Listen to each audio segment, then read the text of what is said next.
Meu velho? Meu pé? Cheira a peixe podre que tresanda. Se soubesse que tinhas uma vida tão miserável, teria sido um pouco mais brando contigo. Foram estas as palavras que o sargento cuspiu na direção do velho pai que viera visitar o filho ao quartel. Contudo, ele não sabia quem era a filha daquele velho pai, nem qual era a sua verdadeira identidade. O que terá acontecido naquela base militar? Comecemos a história. Na costa de Setúbal, em Portugal, um denso nevoeiro matinal cobria a estrada que serpenteia junto ao Atlântico. Uma velha carrinha Renault Express, com a pintura gasta pelo salitre, avançava lentamente. Ao volante, João Costa, um homem que já passava dos 70 anos, mantinha um físico robusto. No entanto, uma vida inteira a pescar lulas e sardinhas nas águas de Sesimbra tinha-lhe curtido a pele e curvado as costas, dando-lhe o aspecto inconfundível de um homem do mar. Levantara-se às 4 da manhã, arrumara as redes no porto e fizera-se à estrada. Ia ver o seu filho mais novo, o soldado Miguel Costa. Miguel era o seu filho tardio, nascido quando ele já tinha 48 anos. Desde que a mulher falecera, criara-o sozinho. Era o seu único laço de sangue no mundo. Miguel tinha assentado praça há 3 meses. Nos primeiros 2, as cartas chegavam com regularidade e as chamadas telefônicas eram alegres. Mas, no último mês, a voz de Miguel tornara-se cada vez mais sombria.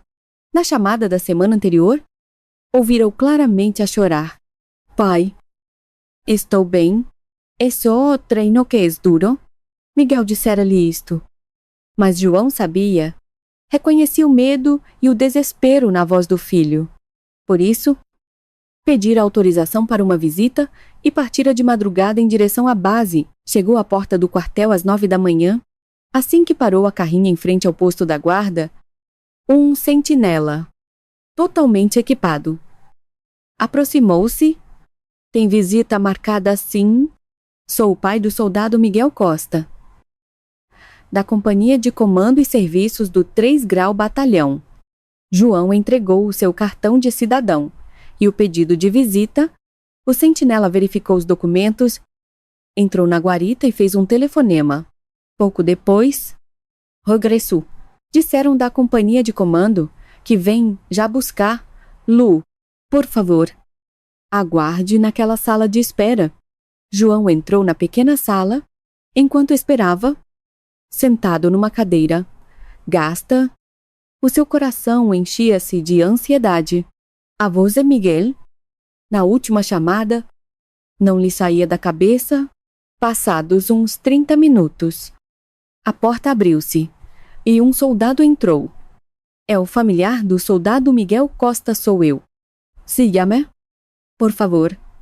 Vou acompanhar. À sala de visitas.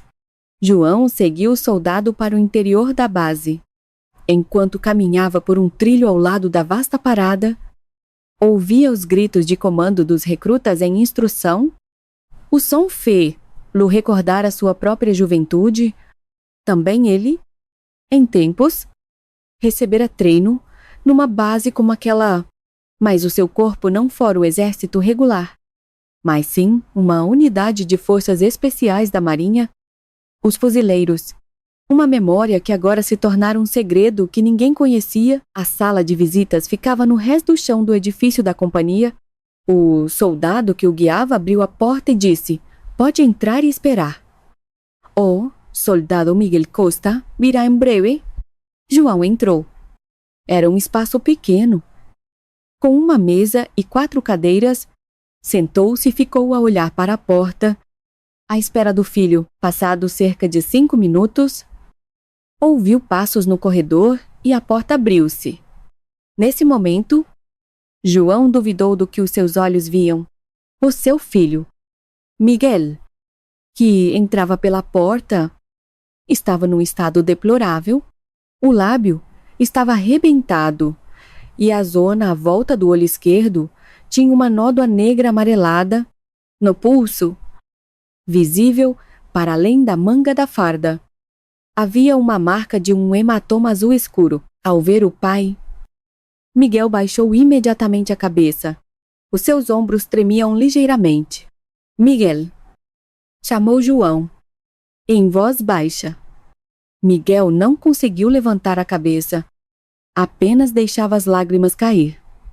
Pai, desculpa. Fui fraco e acabei assim. Que dizes tu? Quem te fez isto? A voz de João era grave e contida, forjada por uma vida a lutar contra as ondas. Continha uma fúria reprimida. Miguel não respondeu, limitando-se a abanar a cabeça. Nesse momento, a porta da sala de visitas abriu-se novamente. Um sargento, que seguia Miguel, entrou com um ar arrogante. Ora, o pai do Miguel Costa veio visitar. Lu, seja bem-vindo. Na placa de identificação do sargento, lia-se Marco Antunes, como o sargento mais antigo da companhia. A sua atitude era de uma insolência atroz enquanto inspecionava a sala. João observou em silêncio. O sargento Antunes aproximou-se de João e franziu o nariz. Ei, que cheiro é este? Tão desagradável. Miguel, o que é que o teu pai faz? Miguel respondeu com a voz a tremer. É pescador. Ah? Pescador? Por isso é que cheira tanto a peixe podre? O sargento Antunes tapou o nariz ostensivamente, olhando de cima a baixo para o casaco velho de João. Das roupas de João emanava o odor característico de quem passou a vida no mar. Um cheiro a escamas, a sal e a tinta de lula. O cheiro de um pescador pobre. O sargento Antunes continuou, com um sorriso de escárnio. Ó Miguel, o teu pai cheira a peixe podre que tresanda. É por isto que te chamam de inapto no quartel. Tal pai, tal filho. Com as palavras do sargento, Miguel encolheu-se ainda mais. Mas ele não parou. Agarrou Miguel bruscamente pelo ombro e abanou-o. Então, o que é que eu te disse? Disse-te para fazeres as coisas bem feitas, mas tu estás sempre a cometer erros. Ontem, na limpeza do paiol, entornaste água e levei uma repreensão por tua causa. O sargento empurrou Miguel, que cambaleou para trás. João observava a cena, cerrando os punhos com força. O seu olhar tornou-se subitamente cortante, mas não disse uma palavra. O sargento Antunes, como se fosse o dono da sala, sentou-se e disse: Meu caro senhor, o Miguel não se está a adaptar muito bem. Por isso estou a dar-lhe uma atenção especial. Não se preocupe. Eu vou ensinar. Lu, como deve ser? Atenção especial. João conhecia bem o significado daquelas palavras. Na tropa, atenção especial era um eufemismo para maus tratos. O sargento Antunes não abandonou a sala durante todo o tempo de visita, vigiou a conversa entre João e Miguel e, sempre que o filho tentava dizer alguma coisa, fuzilava-o com o olhar para o calar. No final. Durante os 30 minutos de visita, João não conseguiu trocar uma única palavra a sério com o filho. Quando o tempo terminou, o sargento levantou-se. Bem, acabou-se o tempo. Miguel, despede-te. Miguel inclinou a cabeça perante o pai. João agarrou-lhe a mão com força e disse em voz baixa: Miguel, não te preocupes. O pai vai resolver tudo. Mas Miguel abanou a cabeça. Pai, está tudo bem. Eu vou esforçar-me. Não se preocupe. Havia resignação na sua voz. O sargento Antunes puxou Miguel pelo braço. Vamos? Temos treino à tarde? Miguel olhou para trás. Para o pai. Nos seus olhos havia o desespero de quem queria dizer algo, mas não conseguia. A porta da sala de visitas fechou-se. E João ficou sozinho. Permaneceu sentado durante algum tempo. As suas mãos tremiam e o seu olhar tornara-se frio como gelo. Lentamente. Levantou-se. saiu da sala, atravessou o corredor, o edifício e a parada. Em direção ao parque de estacionamento, o seu passo era lento, mas carregado de uma determinação inabalável. Ao entrar na carrinha, não ligou o motor, tirou do bolso um telemóvel antigo e, gasto na marcação rápida, tinha apenas 3 números: 1 para a filha, Sofia, 2 para o filho, Miguel, e 3 para um velho camarada de armas. Pressionou o número 1. O sinal de chamada soou 2 vezes. Do outro lado, ouviu-se a voz de uma mulher, calma, mas firme. Pai. Sofia. Su-u. Pai, aconteceu alguma coisa. João fez uma pausa. Nunca na vida pedira ajuda aos filhos, sempre resolvera tudo sozinho. Mas hoje era diferente. Com uma voz grave e pesada, disse: o Miguel está a passar um mau bocado no quartel. O sargento mais antigo anda a bater-lhe. A linha ficou em silêncio por um instante. Segundos depois, a voz da filha voltou a ouvir-se. Completamente diferente. Fria, cortante, carregada de uma fúria contida. Qual é a unidade? É a companhia de comando e serviços do 3 Grau Batalhão, do Regimento de Infantaria de Setúbal. Percebido. Eu trato disto. A chamada terminou. João olhou para o telemóvel. A sua filha? Sofia Costa. Não era uma militar qualquer.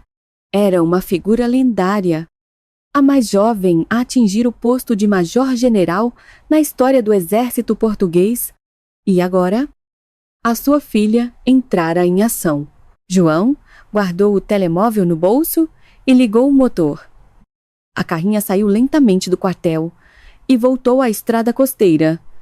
No seu olhar, já não havia tristeza. Apenas a calma que precede a tempestade. Na mesma altura? No Quartel-General da Brigada Mecanizada, em Santa Margarida. Decorria reunião de operações matinal na sala de conferências. No ecrã, eram projetados dados sobre a prontidão das forças. À volta de uma longa mesa, sentavam-se os oficiais do Estado-Maior Operações e Informações, pessoal, logística e os comandantes dos regimentos. No total, 25 oficiais superiores. Quem presidia a reunião era a Major-General Sofia Costa. Aos 38 anos, tornara-se a mais jovem Major-General da história do Exército. As 2 estrelas no seu uniforme brilhavam com distinção, com o seu Tujopulomita, porte imponente, cabelo curto e um olhar penetrante. Era evidente que não era uma mera oficial administrativa, mas sim uma comandante com vasta experiência de combate, comandante do 3 Grau Regimento. Como está a situação da prontidão na vossa zona de responsabilidade? A pergunta de Sofia. O coronel Mendes levantou-se para apresentar o seu relatório. Minha general, de momento, todas as posições estão guarnecidas e os sistemas de vigilância noturna estão operacionais.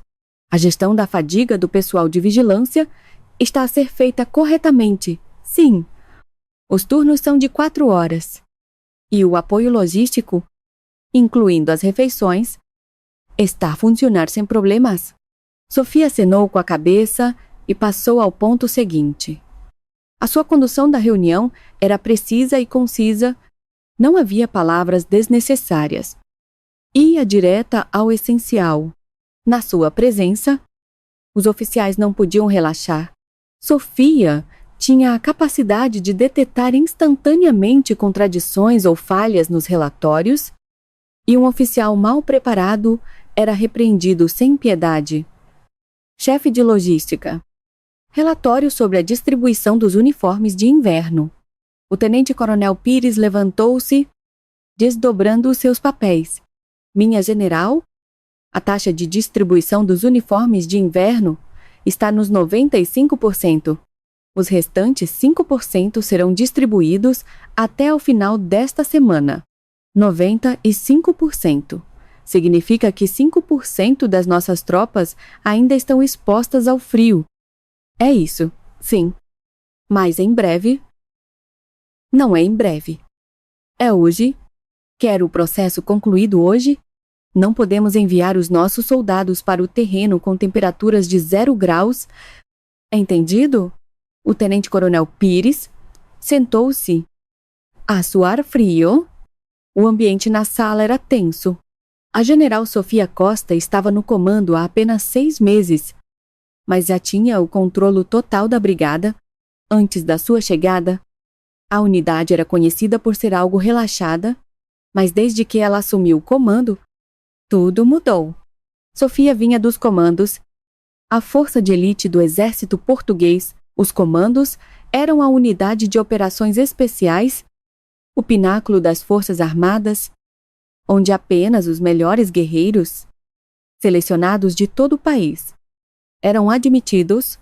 Ela servira lá durante 15 anos, liderando inúmeras missões no estrangeiro, operações de contra-terrorismo, resgate de reféns. Não havia operação importante em que não tivesse participado dentro das Forças Armadas. A sua alcunha era Valquíria, a deusa da guerra da mitologia nórdica. Os inimigos temiam-na. Os camaradas confiavam nela. Era famosa por nunca ter perdido um único homem em combate. Planeamento perfeito. Julgamento.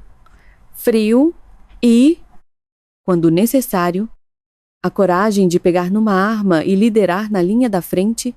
Era esta a marca da comandante Sofia Costa. Ponto seguinte. Melhoria das condições na vida militar. Chefe de pessoal. O seu relatório. O tenente-coronel Inácio levantou-se. Minha general, os resultados do inquérito do mês passado sobre o ambiente nos quartéis foram, no geral, positivos. No entanto, foram reportados casos de violência verbal por parte de militares mais antigos em algumas unidades, pelo que foi implementada a formação adicional para os quadros. Onde se situam essas algumas unidades, o olhar de Sofia tornou-se cortante. O 3 Grau Batalhão do Regimento de Infantaria de Setúbal, essa não é a unidade que já tinha apresentado problemas no mês passado? Sim, é verdade. O comandante do batalhão foi advertido. Um aviso resolve o problema. Abra um inquérito. Quer uma investigação completa ao 3 Grau Batalhão de Setúbal até o final da semana. Entendido. A reunião prosseguiu. Sofia verificou meticulosamente o estado do treino de cada unidade, a manutenção do equipamento e a saúde das tropas. Para ele, cada dos 10.000 soldados sob o seu comando era um subordinado precioso. A sua principal prioridade era garantir que eles servissem num ambiente seguro e justo. A reunião já durava há 1 hora quando seu telemóvel vibrou no bolso do uniforme. Normalmente, nunca atendia chamadas durante as reuniões, mas desta vez foi diferente.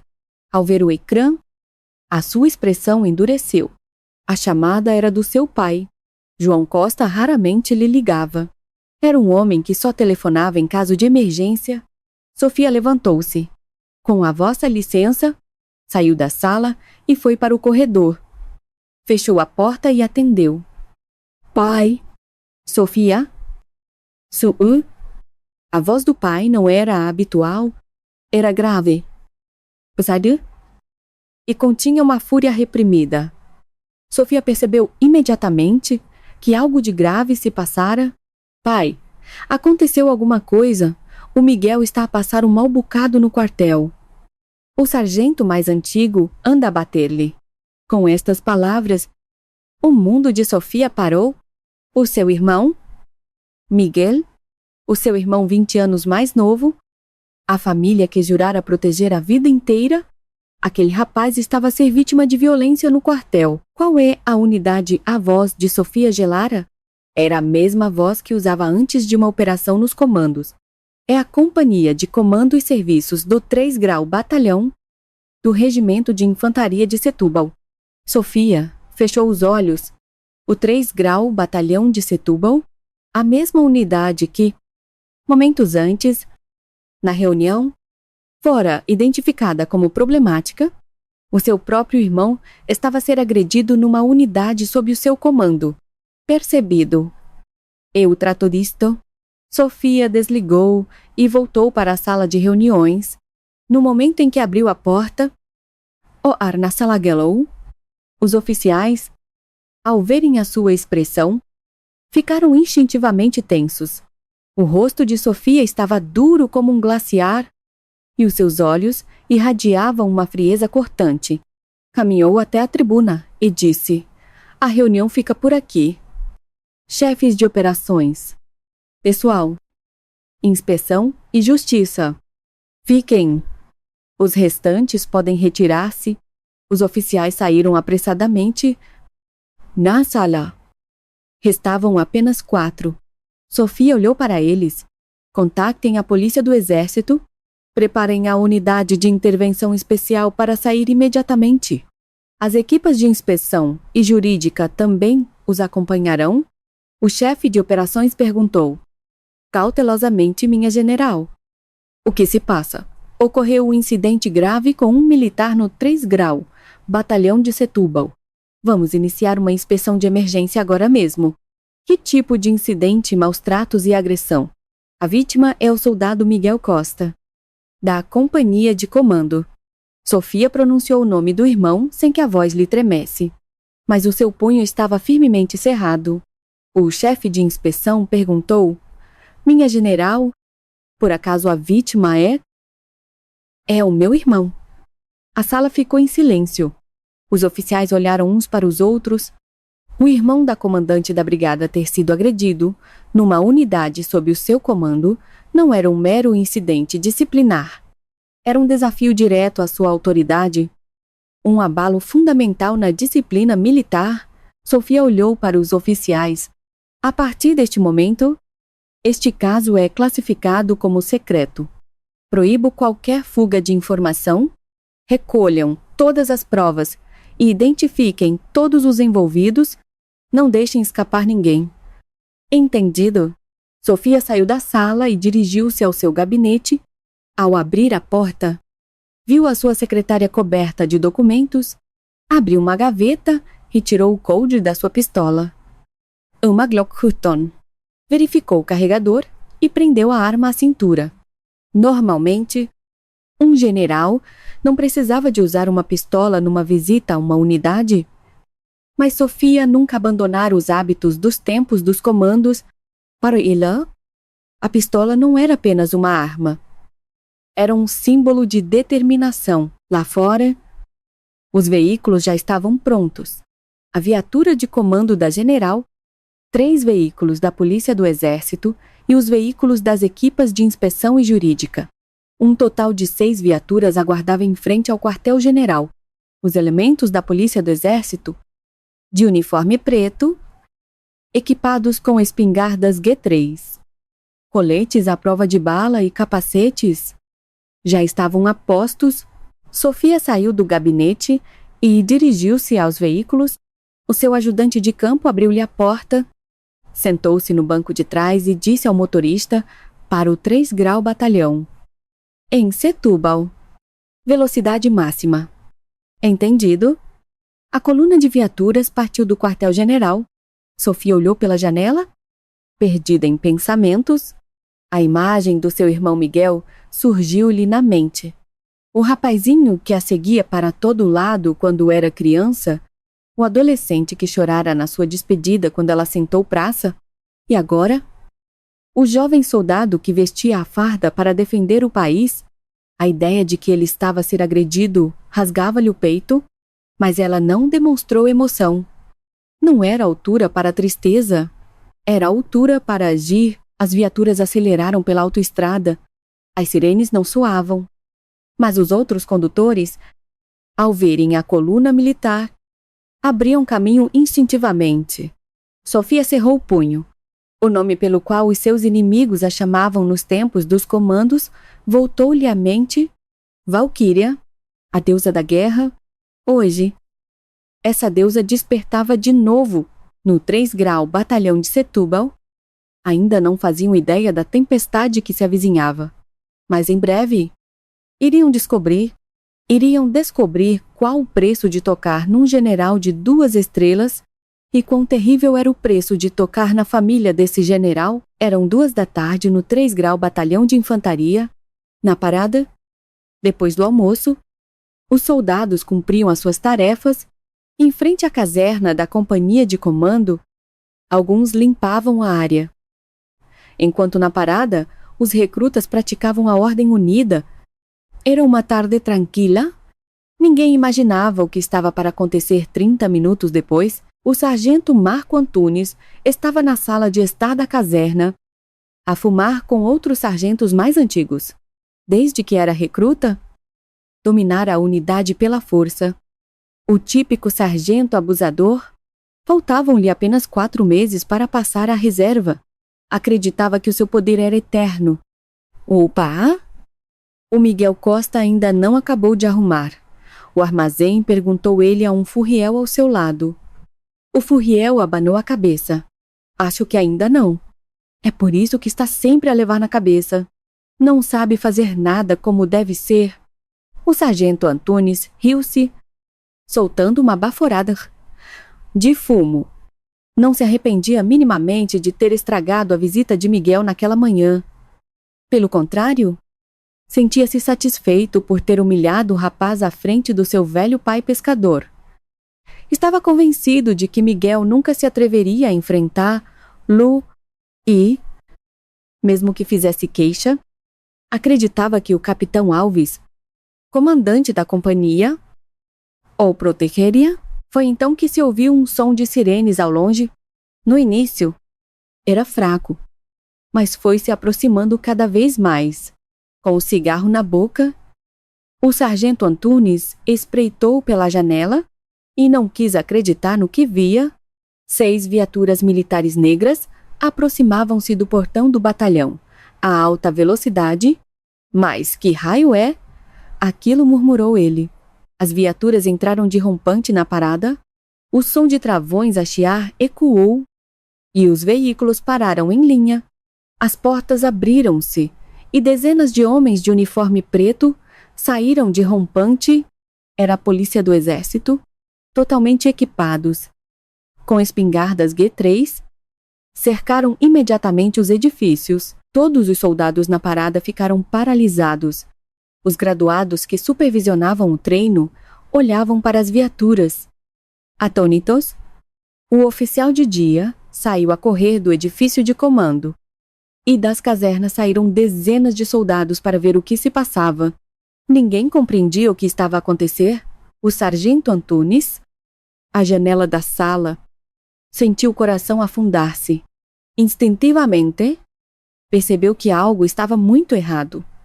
Atirou o cigarro ao chão e vestiu rapidamente a parte de cima do uniforme. Os soldados ao seu lado olhavam uns para os outros. Nervosos? Sargento? Acha que isto é por nossa causa? Perguntou um deles, com a voz a tremer. O sargento não respondeu, mas o seu rosto já estava pálido. Nesse momento, a porta traseira da viatura de comando abriu-se. Uma oficial saiu. No seu uniforme, brilhavam as 2 estrelas de major-general. Era Sofia Costa. Assim que saiu, olhou em redor, com um olhar gélido. Inspecionou os edifícios do batalhão. A sua simples presença gelou o ar da parada. Os soldados nem se atreviam a respirar. Limitando-se a observá-la, a visita de um general em pessoa a um batalhão era algo invulgar, e o facto de se fazer acompanhar pela polícia do exército significava que ocorrera um incidente grave. Do edifício da companhia de comando, o capitão Alves saiu a correr. Vinha tão apressado que nem abotoara bem o uniforme. O seu rosto estava estampado de pânico. Correu até Sofia e fez a continência. Comando capitão Alves, comandante da companhia de comando e serviços. Sofia olhou-o com frieza. Não retribuiu a continência. Ficou apenas parada. O silêncio instalou-se. O capitão Alves, ainda em posição de continência, começou a transpirar. Após alguns segundos, Sofia falou: "Onde está o sargento Marco Antunes desta companhia? O sargento Antunes deve estar na caserna. Mande-o vir à parada imediatamente. E traga também o soldado Miguel Costa." "Minha general." "O que se passa?" perguntou o capitão. Cautelosamente, Sofia deu um passo em frente. Era ligeiramente mais baixa que o capitão, mas a sua presença era avassaladora. "Responda apenas ao que lhe pergunto. Mande chamar o sargento Antunes e o soldado Costa. Agora, entendido?"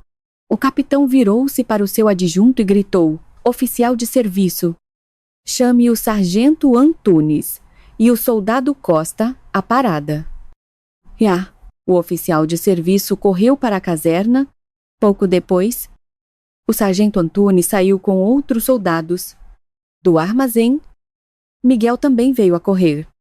Apressado, ao ver os homens da polícia do exército formados na parada, o sargento Antunes sentiu as pernas fraquejarem. Começou a perceber a situação. O pai do Miguel tinha feito queixa. "Estão aqui", disse o oficial de serviço.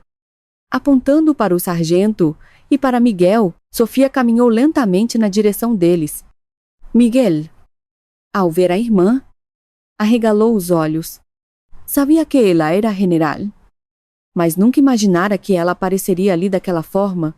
Sofia olhou para o rosto de Miguel, o lábio rebentado, o olho negro e as mãos a tremer de medo. Sentiu o coração despedaçar-se, mas não alterou a sua expressão. Passou por Miguel e parou em frente ao sargento Antunes. O sargento estava em sentido, mas tremia por todo lado. Sofia olhou-o diretamente nos olhos. Só aquele olhar foi suficiente para o deixar sem ar. Não se parecia com o olhar de nenhum oficial que conhecera. Era o olhar de uma guerreira que já atravessara a fronteira entre a vida e a morte. Nome Marco Antunes. Posto 1º sargento. Colocação secção de pessoal. Companhia de comando. Sofia acenou com a cabeça. E, de repente, agarrou pelos colarinhos do uniforme. O sargento nem teve tempo de gritar, sendo levantado no ar com uma só mão. A força de Sofia era inimaginável. 15 anos de treino nos comandos tornaram-na mais forte que a maioria dos homens. O sargento Antunes, com os pés a baloiçar no ar, começou a sufocar. "Foste tu que tocaste no meu irmão." A voz de Sofia era baixa, mas carregada de uma intenção assassina. O sargento a sufocar. Não conseguia responder. Tentou agarrar o braço dela, debater-se, mas ela não se moveu 1 centímetro. Os soldados em redor assistiam à cena, de boca aberta. Um general a levantar um sargento pelos colarinhos era algo inimaginável. Minha general, capitão Alves, interveio apressadamente, tentando meter-se entre os dois. "Minha general, por favor, pause o sargento e vamos avaliar a situação. Pode ter sido apenas uma pequena altercação entre camaradas. Eu investigarei e tomarei as medidas necessárias." Sofia tirou o sargento ao chão. Ele caiu de rojo, a tossir. Lentamente, Sofia virou-se para o capitão Alves. O seu olhar fixou-se nele. Disse: "Pequena altercação, sim. Quer dizer?" Disse que tomaria medidas necessárias. A voz de Sofia tornava-se cada vez mais gélida. O capitão, sem se dar conta, deu um passo atrás. "Capitão, um dos seus homens tem o rosto cheio de nódoas negras e o lábio rebentado. E o senhor chama isso uma pequena altercação. Um dos seus homens está a tremer de medo. E acha que pode resolver isso com medidas necessárias. Isso? Yuan, você é o comandante da companhia. Um soldado está a ser agredido na sua companhia e o senhor não sabia, ou sabia e foi conivente. Não. Eu não sabia. Se não sabia, é um incompetente? Se sabia e foi conivente? É um cúmplice? Sofia deu mais um passo em frente. O capitão recuou novamente, até sentir as costas contra uma parede. Como comandante, tem o dever de proteger os seus subordinados, mas o senhor falhou nesse dever. Sob o seu comando, um soldado foi tratado como um animal e o senhor não fez nada. Minha general, eu juro que não sabia. Dê-me uma oportunidade. Implorou o capitão. Mas a expressão de Sofia não mudou. De repente, levantou o pé direito e deu-lhe um pontapé na canela com a bota militar. O capitão gritou e caiu de joelhos. Todos em redor prenderam a respiração. Um general acabara de pontapear um capitão. Você foi conivente enquanto o meu subordinado sofria.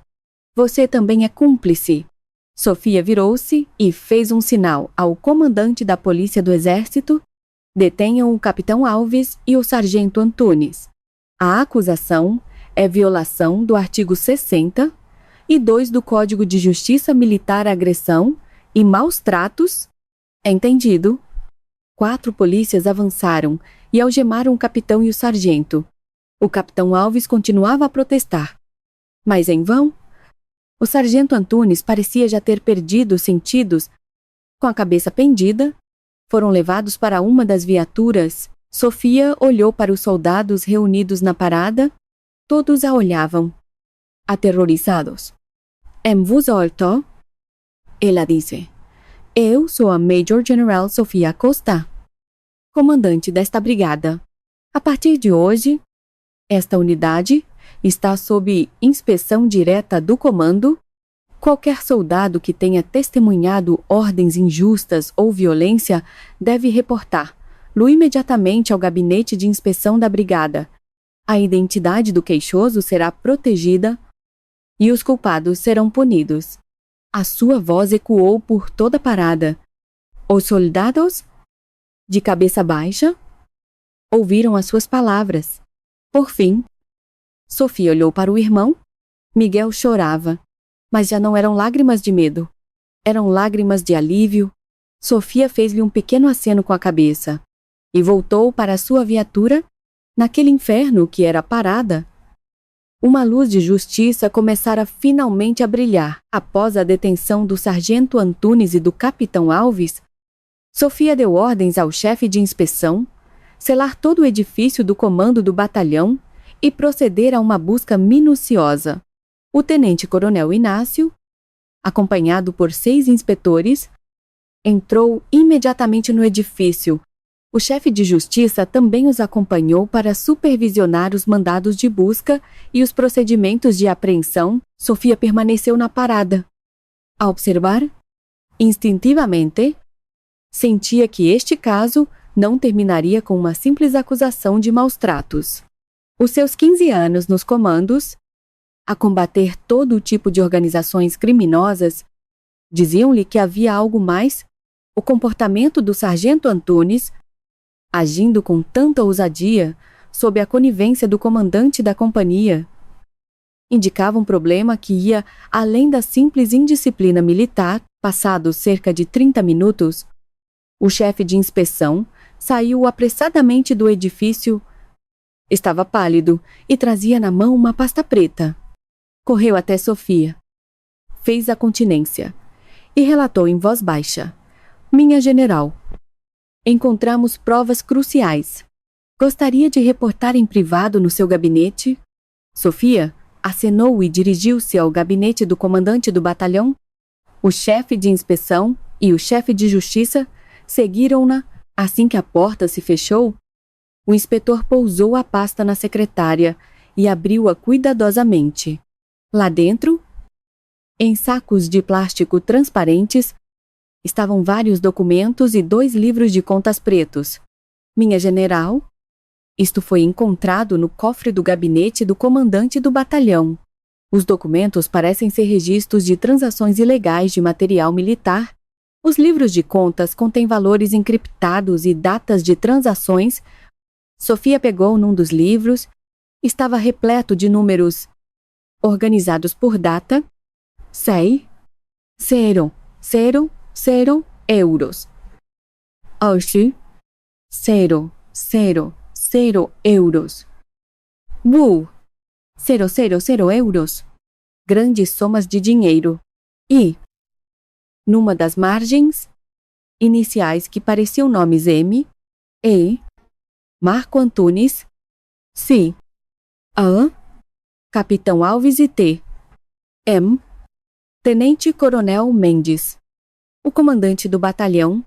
E estes documentos? Perguntou Sofia, apontando para os papéis nos sacos. O chefe de inspeção respondeu: são registros de saída de material militar, munições, equipamento e combustível. Parecem ter sido desviados para o mercado civil, fora dos canais de abastecimento normais, com base nas quantidades. Estimamos que nos últimos 6 meses desapareceram cerca de 5,000 munições, várias peças de espingardas G3 e aproximadamente 20,000 litros de combustível militar. O rosto de Sofia endureceu. Desvio ilegal de material militar? Isto não era apenas corrupção. Era um crime grave que ameaçava a segurança nacional. Munições e peças de armas no mercado negro podiam cair nas mãos de organizações criminosas ou até de forças hostis. Onde está o comandante do batalhão? Perguntou Sofia. O tenente-coronel Mendes está numa reunião no comando do exército. Prevê-se que regresse às 5 da tarde. Sofia olhou para o relógio. Eram 3:30. Faltavam 2h30. Tomou uma decisão imediata. Chefe de Justiça, reporte isto imediatamente ao Departamento de Investigação e Ação Penal Militar. Contacte a Polícia do Exército para localizar o Tenente-Coronel Mendes e detê-lo assim que regressar. Entendido? Sofia virou-se para o chefe de inspeção. Traga-me o soldado Miguel Costa. Ele pode saber de alguma coisa. Pouco depois, Miguel entrou no gabinete. Ainda estava assustado, mas a presença da irmã dava-lhe coragem. Sofia sentou numa cadeira e perguntou-lhe com suavidade: Miguel, acalma-te e responde às minhas perguntas. Por que é que o sargento Antunes te andava a atormentar? Miguel hesitou por um momento e depois começou a falar. Manu? E eu vi uma coisa que não devia. O que é que viste? Foi, há um mês, eu estava de serviço à noite a arrumar o armazém, quando vi o sargento Antunes e o capitão Alves atrás de um caminhão militar a trocar umas coisas. No início, pensei que estavam só a mover material. Miguel parou para respirar fundo, mas na caixa do caminhão estavam 2 civis. Eles estavam a descarregar umas caixas pretas. E o sargento pegava nelas e levava-as para algum lado. Eu escondi-me e ouvi-os a falar de dinheiro. Quando é a próxima entrega? Quanto é que vamos receber? Coisas desse gênero. E o que aconteceu depois? Quando tentei sair do armazém, o sargento viu-me, agarrou-me pelos colarinhos e ameaçou matar-me se eu contasse o que vi. A partir desse dia, começou a atormentar-me. Batia-me sem razão. Não me deixava dormir à noite. A voz de Miguel tremia. Sofia apertou o ombro do irmão. Fizeste bem. Obrigado por teres tido coragem. Agora não te preocupes mais. Eu trato de tudo. Miguel baixou a cabeça e chorou. Sofia virou-se para o chefe de inspeção. Coloquem o soldado Miguel Costa sob proteção e apreendam todos os registros de circulação de viaturas militares deste batalhão, foco especial nos registros noturnos. Entendido?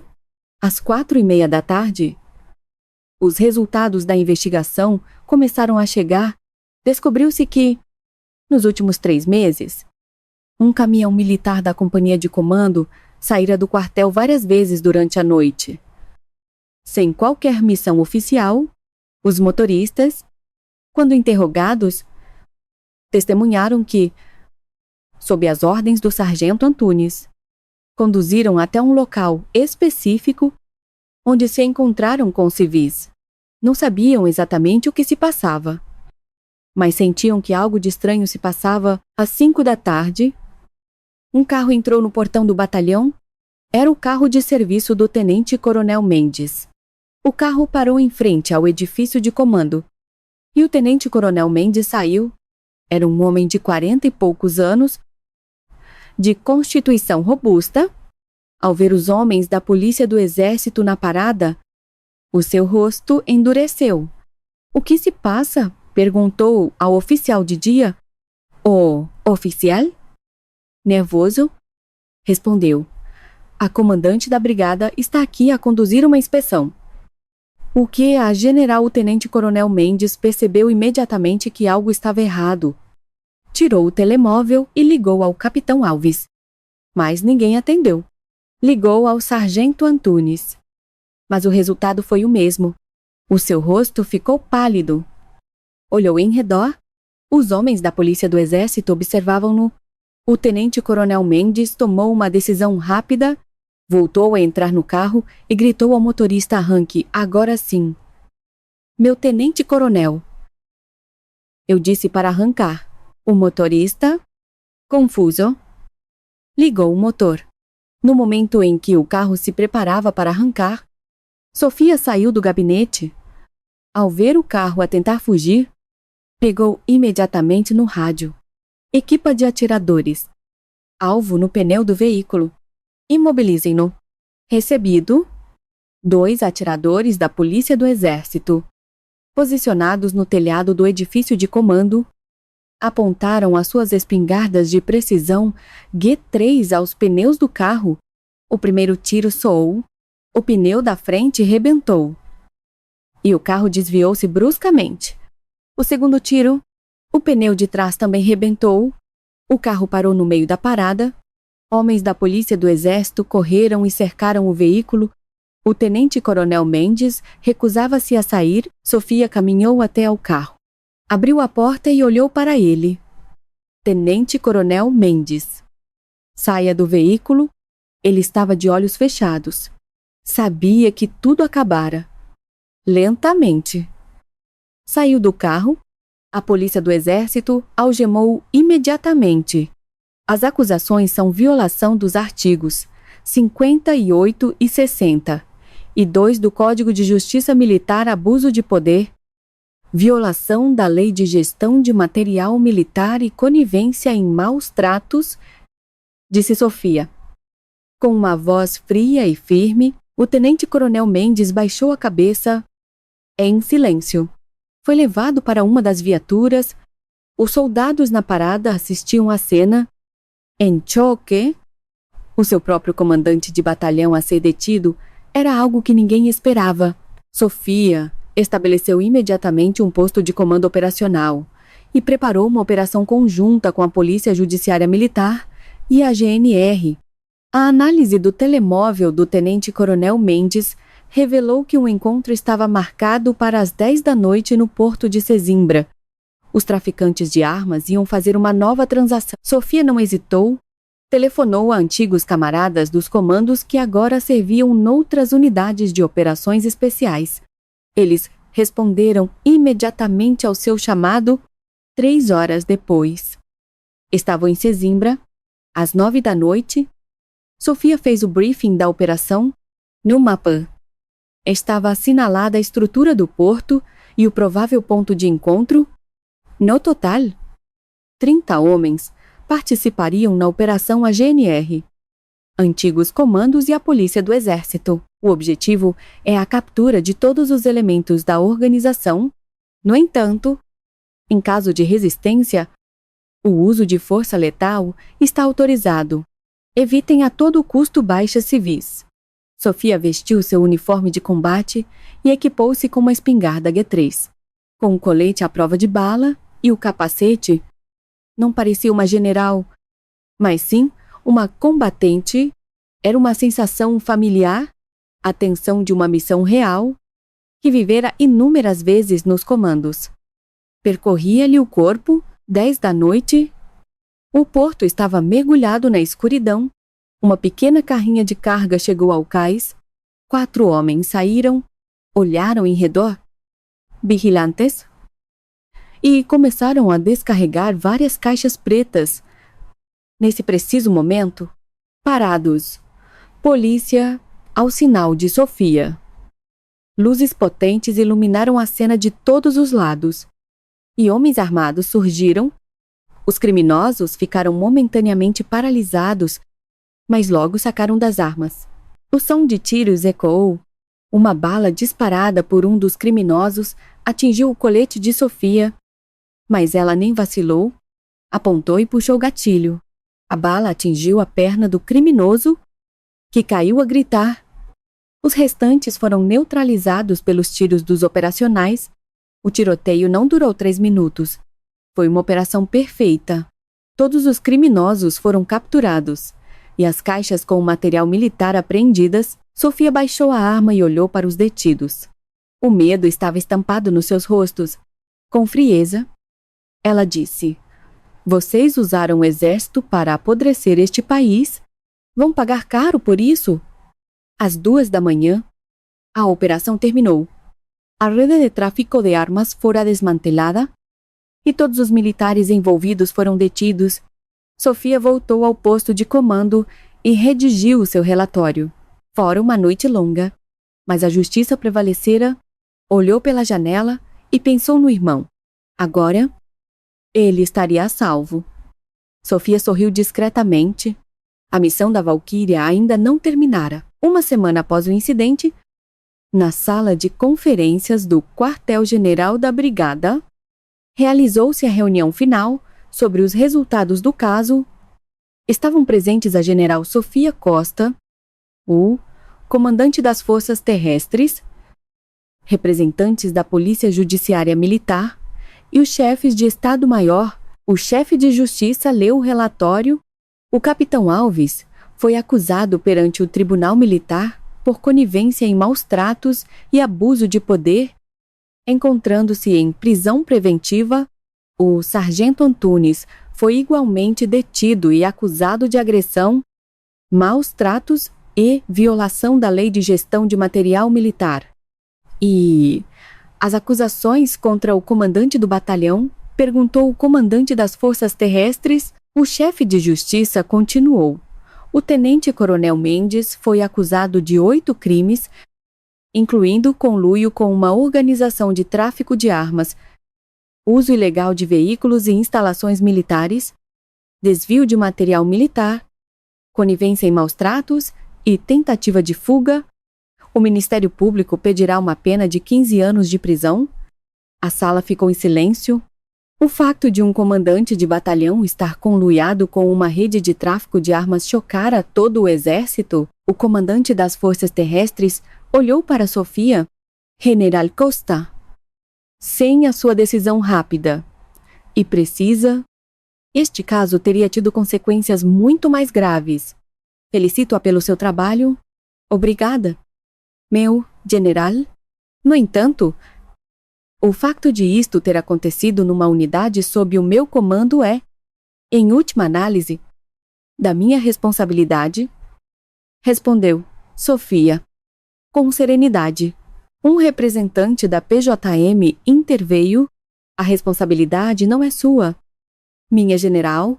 Pelo contrário, desmantelar uma organização criminosa que operava há tanto tempo, apenas 6 meses após ter assumido o comando, demonstra uma capacidade de liderança excepcional. Este caso servirá de catalisador para uma reforma da cultura militar em todo o exército. Após a reunião, Sofia regressou ao seu gabinete. A secretária estava cheia de documentos, mas a sua mente estava noutro lugar, no seu irmão. Miguel? Como estaria ele após o incidente? Miguel fora transferido para outra unidade. Sofia não podia contactar-no diretamente, mas o comandante da nova companhia informara-a de que ele se estava a adaptar bem. Naquela noite, Sofia recebeu um telefonema do pai. Sofia, tens tempo para jantar hoje? Sim. Pai, O Miguel também vem de licença. Podíamos jantar juntos? Claro. Onde nos encontramos, conheço um restaurante de peixe em Sesimbra. Um sítio que frequento. Mando-te a morada. Às 6 da tarde? Sofia vestiu-se a civil e conduziu até Sesimbra. Enquanto percorria a estrada costeira, refletia sobre a última semana. Tinha sido intensa, mas o facto de ter salvado o irmão trazia-lhe um grande conforto. Quando chegou ao restaurante, o seu pai, João Costa, já lá estava. Vestia o seu casaco velho de sempre. Vê, Luacim emocionou-a. Chegaste? Filha, o Miguel não deve demorar. Vamos entrar. Subiram para uma sala privada no primeiro andar. Da janela, via-se o porto de Sesimbra. O pôr do sol pintava o mar de tons avermelhados. Pouco depois, a porta abriu-se e Miguel entrou. Estava a civil, e as nódoas negras no rosto já quase tinham desaparecido. Ao ver a irmã, os seus olhos encheram-se de lágrimas. Manã? Miguel? Chegaste. Sofia levantou-se e abraçou o irmão. Nos braços da irmã, Miguel libertou as lágrimas que contivera. Obrigado. Manã, se não fosses tu, não sei o que me teria acontecido. Está tudo bem. Acabou tudo. Tu não fizeste nada de errado. João observava a cena. Servindo-se silenciosamente de um copo de vinho, a família sentou-se à mesa. Chegou peixe grelhado e uma caldeirada. João insistia para que os filhos comessem. Durante algum tempo, comeram em silêncio. Foi Miguel quem quebrou o silêncio. Pai, a Mana é incrível. A general apareceu lá e salvou-me. O sargento Antunes borrou-se de medo à frente dela. João sorriu e olhou para a filha. É verdade.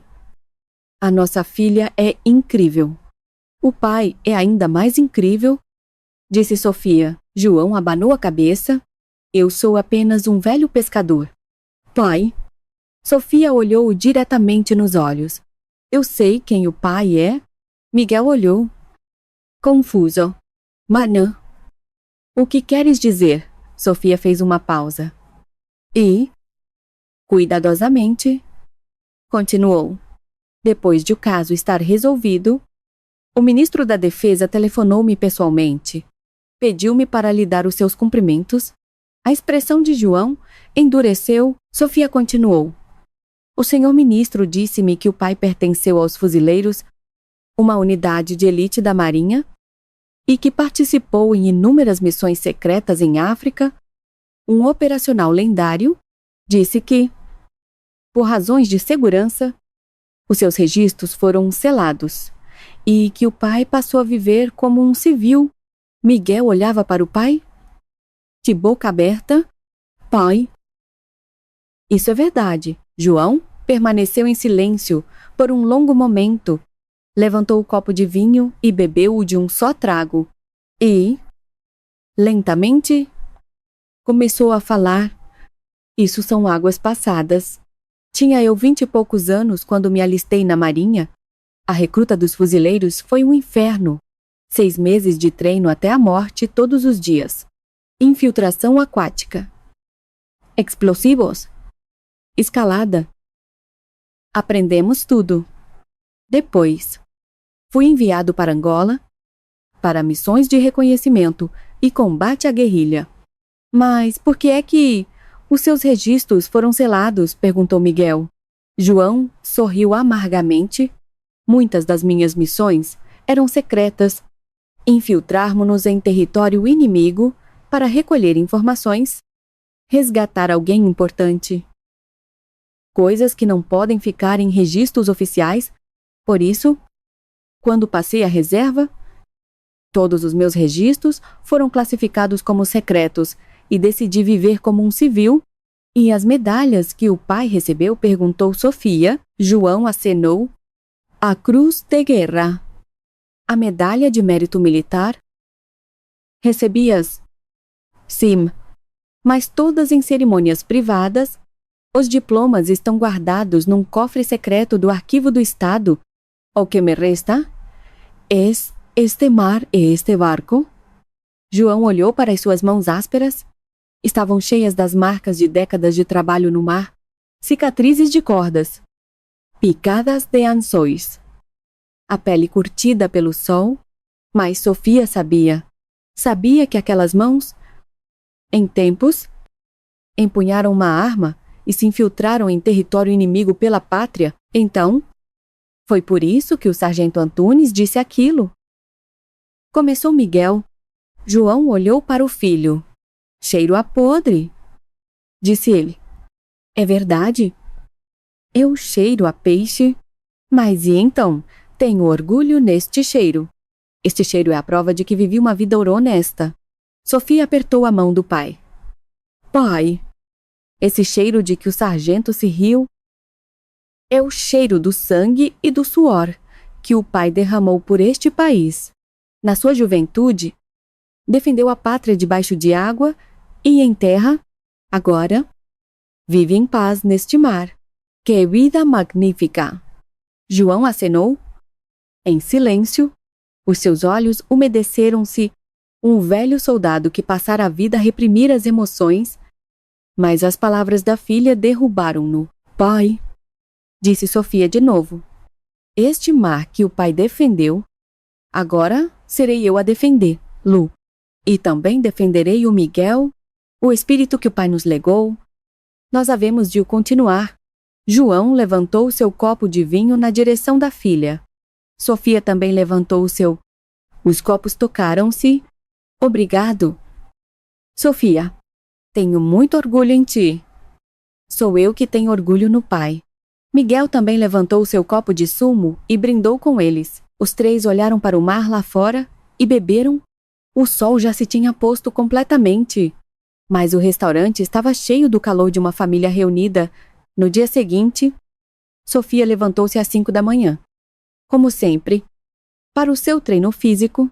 Depois, foi para o quartel-general e entrou no seu gabinete. Em cima da secretária, havia um envelope que não estava lá no dia anterior. Tinha o selo do chefe de Estado-Maior do Exército. Sofia abriu-o. Lá dentro, um único documento, o título, Lista de Promoções de Oficiais Generais para 2025, percorreu a lista e encontrou o seu nome. Ao lado, o posto proposto, Fê, la suster a respiração por um instante. Tenente General, 3 estrelas, aos 38 anos, seria a mais jovem tenente-general da história do exército português. Sofia pousou o documento e olhou pela janela. Na praça do quartel-general, os soldados faziam a sua corrida matinal. Cada um deles era um filho precioso de Portugal. Proteger Luz era sua missão. Tirou o telemóvel do bolso e enviou uma mensagem ao pai. Pai, fui proposta para a promoção a tenente-general. Tenho orgulho em ser sua filha. A resposta chegou momentos depois. Parabéns.